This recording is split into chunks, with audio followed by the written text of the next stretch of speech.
What's up guys, David here from PhoneBuff.com, and in this video I want to talk about the Tegra 3 processor and gaming on Android and how it differs from some of the other processors out in the market. In this case I'm using it on the Asus Nexus 7 tablet from Google, which does have the NVIDIA Tegra 3 processor with a 12-core GPU.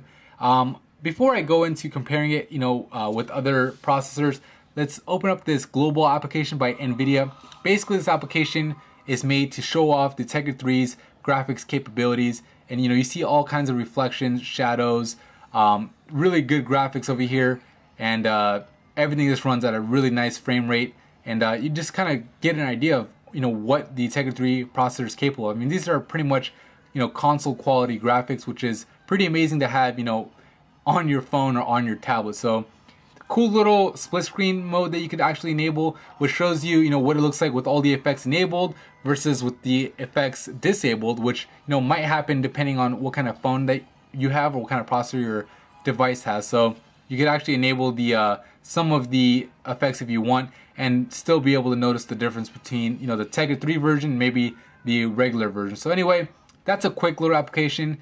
Thought I'd show you guys that if you guys have the Tegra 3 processor in your device. I would recommend checking it out. It's pretty cool. But anyways, go ahead and look at what we really want to see, which is the difference that the Tegra 3 processor makes on the games on Android. When you go into the Play Store and you go to an application, for example, Shine Runner, which is the game I'm going to show you the difference in graphics, it says enhanced for Tegra 3 right here.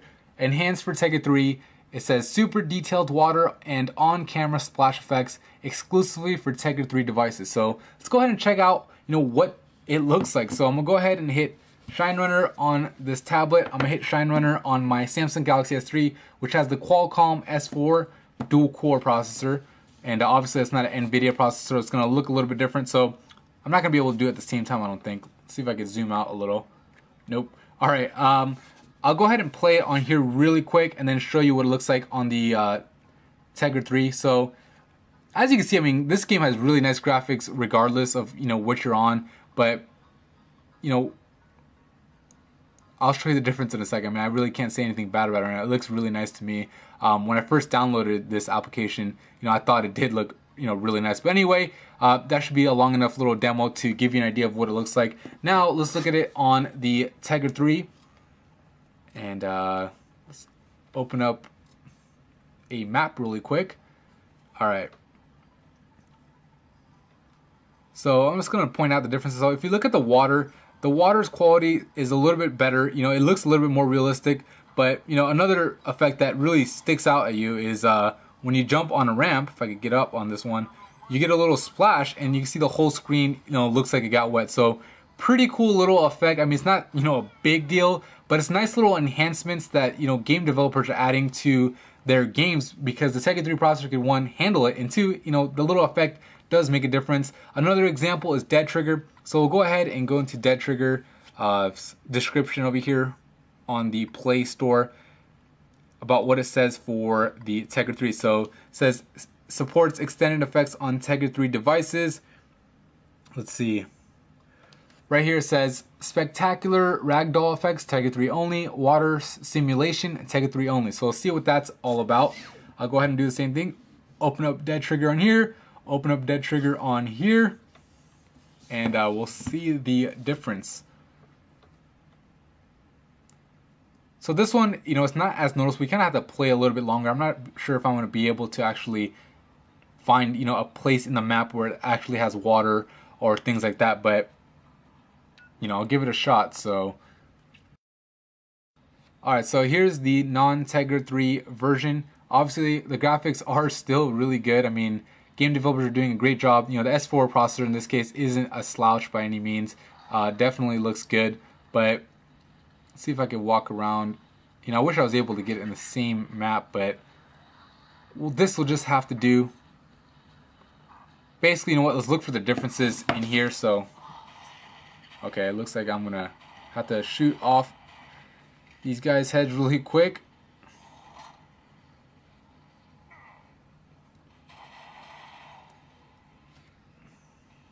Alright, so here's some water right here. I'm just going to go ahead and step on it, and you can see the screen, kind of made this little like dripping effect.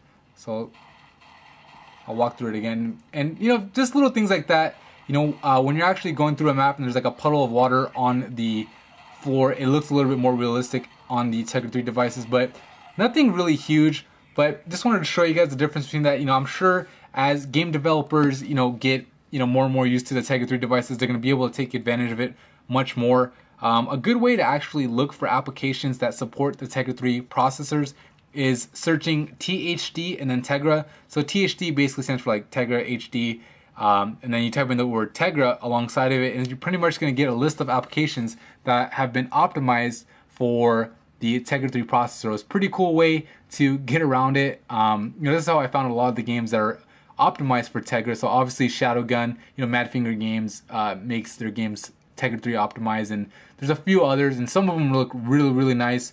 Obviously, you could also go to the Tegra Zone. I downloaded this on the tablet, you know, as soon as I pretty much got it. And, you know, you have your typical, you know, news that you would get, but you could go to games and do certain little filters depending on what kind of game you want. But these are all Tegra 3 games or Tegra 2 games, so pretty cool. Games like, you know, Max Payne obviously are gonna support the Tegra processor. So anyway, wanted to show you guys, you know, a little bit more about, you know, what the Tegra processor is all about, and you know what it kind of offers you in the gaming world on Android. So if you found this video helpful, please hit the like button and subscribe to the channel. If you have any questions on, you know, how the Tegra 3, you know, experience is different from, you know, some of the other phones like the Galaxy S3 with the Qualcomm, maybe the Galaxy Nexus with the OMAP, whatever it is, leave them in the comment. I'll try to get back to you as soon as possible. All right, thank you for watching.